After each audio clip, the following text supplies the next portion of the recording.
सभी को मेरा प्रणाम, सभी को राम राम। जो इस समय वीडियो को देख रहे हैं, आज मैं आपके सामने एक नया विषय लेके आया हूँ। ध्यान से इसको सुनेंगे कि ख्याल या लगन। ठीक है, तो हर एक इंसान के मन में हमेशा और हर वक्त ख्यालों की लहरें उठा करती हैं। कभी कोई लहर, कभी कोई तरंग, कभी कोई विचार पैदा होते ही रहते हैं इसके मस्तिष्क पर, एक जगह स्थिर नहीं रहता। ये ख्यालों के धारे आपके अपने पिछले कर्मों, संस्कारों, भावनाओं, कमाई और विचारों के मुताबिक अलग अलग होती है। कि जैसा आपने कर्म कर रखा है उसी हिसाब से वो भोगना पड़ता है। अर्थात यह है कि जिस इंसान के जिस तरह के कर्म और संस्कार होते हैं, वैसे ही उसकी अमली कमाई मतलब कि असली कमाई, जो उसने किया उसकी असली कमाई, और वैसे ही उसकी धारणा या भावना या विचार तरंग भी होती है। तरंग अपने आप वैसी हो जाती है। अतएव उसी के मुताबिक वह मुआफिकत रखने वाले ख्यालों की लहरें ही उसके मन में हमेशा उभरती रहती हैं। ठीक है, ये जो ख्यालों की धाराएं हर वक्त मन में उठती और उभरती हैं, इनका नतीजा क्या होता है? यह है कि इन्हीं ख्यालों के मुताबिक इंसान के अंदर में ताकत पैदा हो जाती है। जैसा ख्याल होता है ना, उसी के लिए ताकत पैदा होती है। यह किस तरह का होता है कि जिस तरह की इंसान के ख्यालों की धाराएं या लहरें होती हैं, वे जब बाहर निकलती हैं तो बाहर के वायुमंडल में फैल जाती हैं। ठीक है, और अपने साथ वास्ता रखने वाले संस्कारों, विचारों और असरात की तलाश करती है। जहां कहीं उनको अपने मुताबिक ख्याल और संस्कार मिल जाते हैं, वहां से उनके असर को ग्रहण करके अपने साथ खींच लाती है। चुंबक होता है ना, ख्याल एक चुंबक की तरह है। इस तरह से वे अंदर ही अंदर में दृढ़ होती रहती है और वही बाद में उसकी अमली ताकत बन जाती है। जिस तरह के इंसान के ख्यालों की धाराएं या लहरें होती हैं, उसी तरह ही उसकी ज़िंदगी की सूरत बन जाती है। हर एक इंसान की ज़िंदगी की असली सूरत उसके दृढ़ ख्यालों के आधार पर ही हुआ करती है। दुनिया में कुदरत की जितनी रचना भी नज़र आती है, जितनी भी रचना नज़र आती है, उसमें से हर एक किसी न किसी ख्याल ही की सकल सूरत है। और जिस कदर भी योनियां हैं जहाँ से इंसान जन्म लेता है, जन्म बार बार लेता है, 84 लाख योनियां ना, जैसे ये भी सब एक एक ख्याल की अपनी अपनी लहरें हैं। ठीक है, जिस इंसान की जो कुछ भी मौजूदा हालत आज है, वह उसके अपने ही किए हुए दृढ़ विचारों और संस्कारों का नतीजा है। भक्तजनों, श्रवण करें। अर्थात दुनिया में जो कोई भी इंसान इस वक्त मौजूदा सूरत में सुखी है या दुखी है, अमीर है, गरीब है, बलवान है, निर्बल है, नेक मिजाज है या बुराई पसंद है, जिंदा दिल है या मुर्दा दिल है भैया, या जो कुछ भी वह नजर आता है, उसकी यह हालत कैसे बनी? आहिस्ता आहिस्ता कई जन्मों में काफ़ी अरसा से जिस किस्म के विचार और संस्कार उसके अपने अंदर में ताकत पकड़ते और दृढ़ होते रहे हैं, उन्हीं विचारों और संस्कारों ने अमली शक्ल अख्तियार करके या सूरत धारण करके मौजूदा हालात को पेश कर दिया।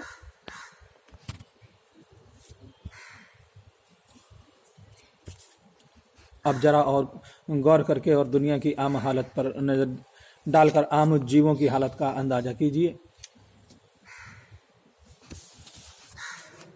कि उनके अंदर में किस किस्म के ख्याल और दिन रात दृढ़ होकर ताकत हासिल करते होंगे।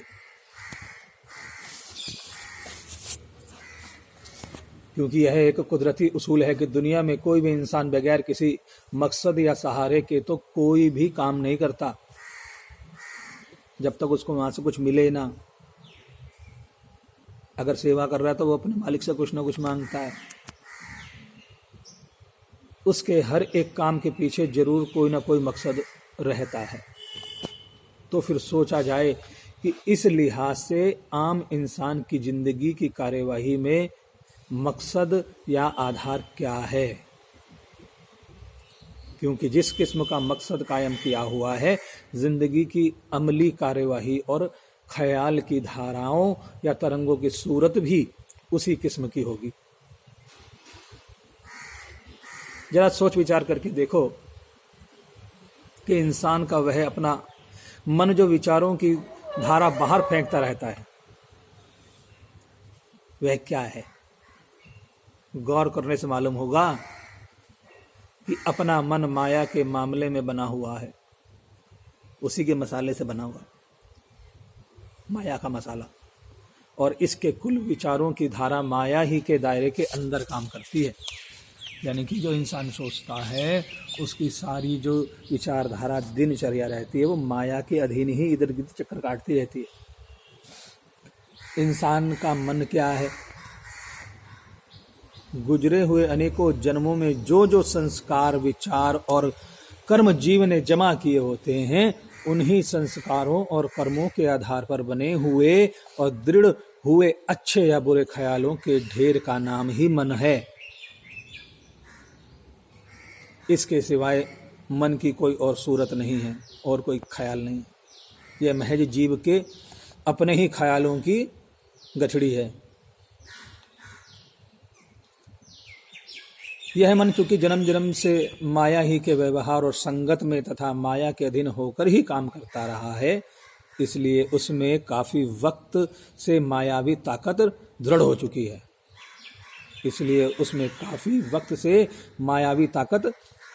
यानी कि मायावी ताकत ने उसको जकड़ लिया है। इसलिए ही उसको माया के मसाला से बना हुआ कहा गया है। किसको? इंसान को। और उसकी कुल विचारधारा का प्रवाह माया ही के दायरे के अंदर रहती है कि बस मेरे को जहाँ जाऊँ बस मुझे वहाँ से कुछ ना कुछ मिले, मैं जो काम करूँ उसका मुझे हर्जाना मिले, मुझे उसका मेहनताना मिले। हर कोई सोचता है, क्योंकि काफ़ी अरसा से मायावी ताकतों के अधीन रहकर माया रूप हो चुका है, जो ठीक नहीं है। अब चूंकि मन की जितनी कार्यवाही अर्थात उसकी विचारधारा का जो बहाव या रुख है, वह समूल ही माया के दायरे के अंदर है। मन की सारे कार्यवाही का नतीजा यही होता है कि रूह पर प्रतिदिन और दिन प्रतिदिन मायावी गिलाफ और ज़्यादा चढ़ते जाते हैं।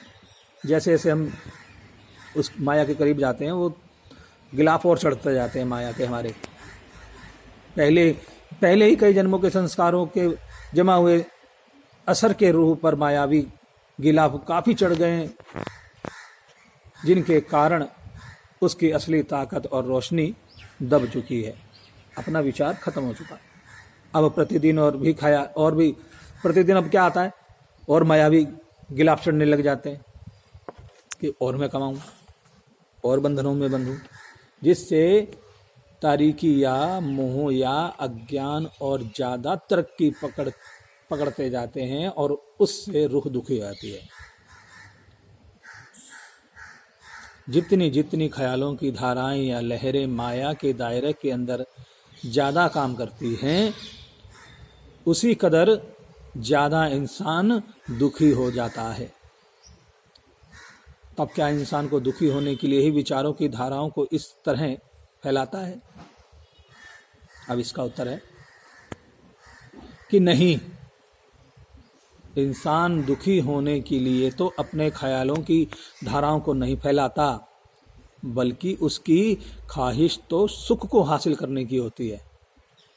परंतु अपने ख्यालों का जो मकसद और आदर्श उसने बनाया हुआ है, वह माया की चाह और ख्वाहिश का है।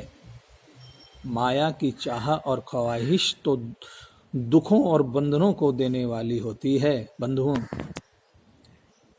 जिस मकसद को उसने सुख की ख्वाहिश से नजर के सामने रखा हुआ है, वह माया की चाह और ख्वाहिश दुख और बंधन देने वाली है। जब ख्वाहिश माया की ही है, तब माया को अपना फल देगी भैया। मायावी ख्यालों का फल तो यही दुख और बंधन ही है, इसलिए वह मिलेगा भी। उसमें कोई संशय नहीं है कि नहीं मिलेगा, क्योंकि माया तो अपना काम करती ही है। कहीं पर भी जाओगे वो अपना तो रूप दिखाएगी ही। अर्थात मेरा मेरी की चाह को धारण करने से ही जीव बंधन में बंध जाता है, और मैं करता रहता है। मैं मेरी के कारण ही वह बार बार भले और बुरे कर्मों का भोग भोगता है, संस्कारों का नतीजे के तौर पर स्वर्ग और नरकों के चक्कर काटता फिरता है, और इसी माया के धंधे या व्यवहार में ही बार बार फिरता है। इस प्रकार जन्म मरण से आजाद और मुक्त नहीं हो सकता। जब बंध गया माया के फेर में, तो फिर बचना बड़ा मुश्किल है। जिस प्रकार से इस जीव को महल अपने ही ख्यालों और ख्वाहिशों के आधार पर दुख और बंधन ही बार बार मिलता है, यद्यपि सुख की लालच भी है, तलब भी है, किंतु माया में आसक्त होने के कारण कर्म ही दुख और बंधन को देने वाले करता है। वो काम ही ऐसे करता है कि उसको बाद में दुख मिले, इसलिए अपने ही कर्मों के सबब दुख ही मिल जाते हैं। यानी कि अपने जो कर्म किए हैं उसके बदले ही हमको दुख मिल जाता है। जब अपने कर्मों के आधार पर दुख मिलता है तो फिर रोना किस बात का। ठीक है, जब हमारे को अपने ही किए हुए कर्मों के हिसाब से दुख मिलता है तो हमको रोना नहीं चाहिए। यह तो एक माना हुआ कुदरती उसूल है कि बगैर मांगे या चाहे कोई भी चीज कुदरत की तरफ से किसी को नहीं दी जाती, और जब अपनी ही मांगी हुई चीज मिलती है तो फिर जीव दुखी क्यों होता है। मायावी असाब और ख्वाहिशों का निचोड़ तो दुख ही है, और इनकी चाह में वही मिलेगा भी।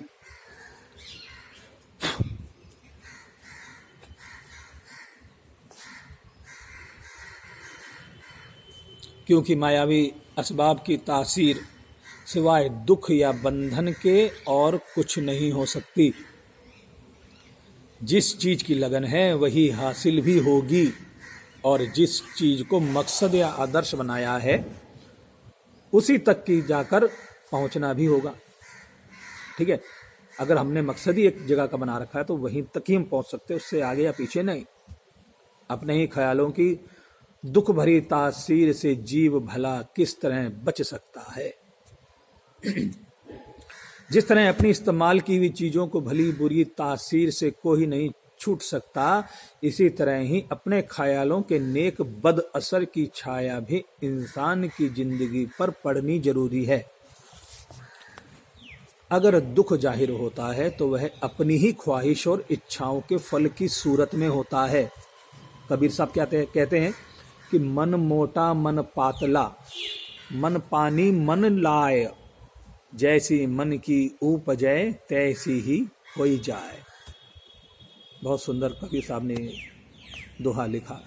इसका अर्थ है इंसान का मन मोटा भी है और पतला भी है, अर्थात मन को स्थूल भी बनाया जा सकता है और सूक्ष्म सूरत भी बना सकते हैं। यही पानी का भी रूप है और अग्नि का भी। भाव यह है कि शांत और शीतल भी हो सकता है और आग की सूरत भी बन सकता है, क्योंकि जो जो ख्याल या तरंगे इंसान के मन में पैदा हो जाती हैं वैसे ही उसकी अंदरूनी और बैरूनी दुनिया बन जाती है। जब इंसान बार बार माया ही की तलब मांग और चाह करता है या मायावी असबाब में ही दिल को लगाता है और हर वक्त दिल में उसी किस्म की विचारधाराएं पैदा होती हैं, वही ख्याल दृढ़ होते रहते हैं, तो फिर मायावी असबाब और मायावी ख्वाहिशों के असर तो जाहिर होने ही हैं और उनके असर दुख और अशांति व बंधन हैं। जो लोग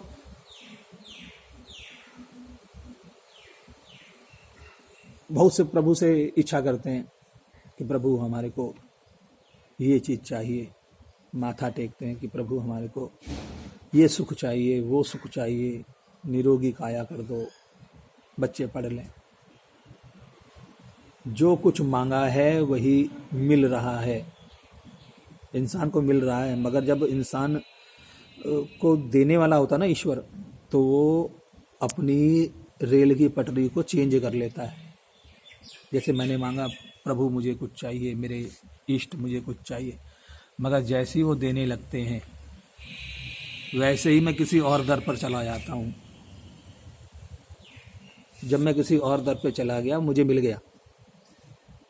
क्यों मिल गया? क्योंकि वो दाता मुझे पहले से ही दे रहा था, उसने तो मुझे बताया ही नहीं, वो तो निराधार दे ही रहा है, मगर जैसे मैंने कहीं और सर झुकाया मुझे मिल गया। ये मत सोचो कि मैंने नया धारण कर लिया इनको या नए दर पे आ गया तो मुझे यहाँ से मिल गया। नहीं, ये आपके पिछले जन्मों के या इसी जन्म के पुण्य कर्म थे जो आपको मिलने निश्चित हुए थे, मगर आपने अपनी पटरी चेंज कर ली। जो कुछ मांगा है वही मिल रहा है, माया मांगी सो वह भी मिल गई और उसके साथ उसके असर भी तो जाहिर होंगे ही, क्योंकि माया की तासीर जो यही कुछ है। हाँ, अगर शांत सुखी शांति की जरूरत है तो उसके देने वाली चीज मालिक की भक्ति और मालिक का प्रेम है। कुदरत के कारखाने में सत्य और असत्य दोनों प्रकार की वस्तुएं होती हैं। बुद्धिमान पुरुष क्या करता है? सत्य वस्तु की चाह करते हैं और अज्ञानी असत्य वस्तु की चाह करते हैं। माया मांगी थी और दुख मिल गया, भक्ति मांगी जाएगी तो सुख और शांति का फल मिलेगा। यही सत्पुरुषों ने कहा है। एक और भक्त हुए हैं संत चरणदास जी, वो लिखते हैं कि मिटते सु मत प्रीति करी, रहते सु करी नेह, झूठे को तजी दीजिए सांचे में करी गेह। इसका अर्थ है कि माया और मायावी असबाब आरजी जिंदगी और आरजी गुजरान के समान है। यह जल्दी ही हाथों से निकल जाने वाली है। इनके साथ दिल की प्रीति नहीं लगानी चाहिए, बल्कि जो दायम और कायम चीज सतगुरु का उपदेश और सतगुरु का ध्यान है और जो सत्य स्वरूप है उसी के साथ दिल लगाकर सच को प्राप्त करना चाहिए। जिसने अपने अंदर में माया की चाह और ख्वाहिश को दृढ़ कर लिया, समझो भक्ति और रूहानियत की तरफ से लापरवाही कर ली। माया का सब पर प्रपंच चूंकि नाशवान और आरजी है, इसलिए वह भी हाथ ना आवेगी। अगर कोई सोचता है कि माया इकट्ठी कर लूंगा तो भैया वो बहुत बड़ी गलती है। वो आज आपके हाथ में है, कल किसी और के हाथ में है। क्योंकि जिसे भक्ति की ख्वाहिश और चाह है उसके अंदर में भक्ति दृढ़ होगी और भक्ति के साथ साथ माया भी उसी के पीछे जाएगी, क्योंकि माया भक्ति की दास है। जो दिलो जान से भक्ति की चाह करते हैं उनके कितने ऊंचे भाग्य हैं, क्योंकि वे काल और माया के भय और बंधन से आजाद हो चुके हैं। इसलिए मन में हर वक्त भक्ति की ही ख्वाहिश होनी चाहिए और मायावी असबाब में फकत जरूर के मुताबिक व्यवहार करना चाहिए। एक और संत हुए हैं, तो वो फरमाते हैं कि सत समरय में राखी मन, करिए जगत को काम, जग जीवन यह मंत्र है, सदा सुख विश्राम। अर्थात इस दुनिया में रहकर दुनिया के काम धंधे और जीवन निर्वाह बेशक करो, इस जीवन के काम धंधे जीवन निर्वाह बेशक करो, परंतु अपना मन सतगुरु सच्चे मालिक इष्ट और सतगुरु से लगाकर रखो। मन को मायावी धंधों में मत भटकाओ, यही दुनिया में हर तरह से सुख शांति को पाने का उत्तम तरीका है, जो हम सब भूले बैठे हैं। यह उत्तम मंत्र या तरीका कहाँ से प्राप्त होगा? अब ये भी एक विषय है। समय के रूहानी महापुरुष ही उस नाम मंत्र का दान देते हैं तथा युक्ति समझाते हैं, उनका शुक्र अदा करना चाहिए। जो भाग्यशाली जीव उनकी आज्ञा और मौज अनुसार इसकी कमाई करते हैं, वह ही दुनिया में रहकर भी सच्चे मालिक की निकटता और सच्ची खुशी को पा सकते हैं। भाव यह है कि इंसान किसी भी हालत में जिंदगी गुजारे, अगर अपने मन में सच्चे मालिक, इष्ट देव, सतगुरु का ध्यान और सत्वर भक्ति की लगन, ख्वाहिश और चाह को दृढ़ करता रहे, तो मायावी बंधनों की दुख और अशांति वाली तासीरें उस पर अपना असर नहीं डाल सकती और वह काल माया के भय बंधन से हमेशा मुक्त और आजाद रहेगा। यही सच्ची शांति, सच्ची खुशी और सच्चा सुख हासिल करने का उत्तम उपाय है। ये मेरा आज का विषय था, ख्याल और लगन। भक्तों, वीडियो को ज़्यादा से ज़्यादा शेयर करें, जिससे कि ये धारा अमृत की जो बह रही है वो हर किसी को सुनाई पड़े, मन शांत हो, क्योंकि इस समय कोरोना काल चल रहा है, महामारी चल रही है संसार में। तो वो इंसान अपने मन को शांत किस तरीके से रख सकता है, ये उसको समझाने की ज़रूरत है। मैं आपसे यही निवेदन करूँगा कि ज़्यादा से ज़्यादा वीडियो को शेयर करें और हमारा YouTube का चैनल है साईं धाम लाइव, इसको शेयर करें, सब्सक्राइब करें और बेल आइकन को दबाएं। ठीक है, सभी को राम राम, जय साईं राम, जय माता दी।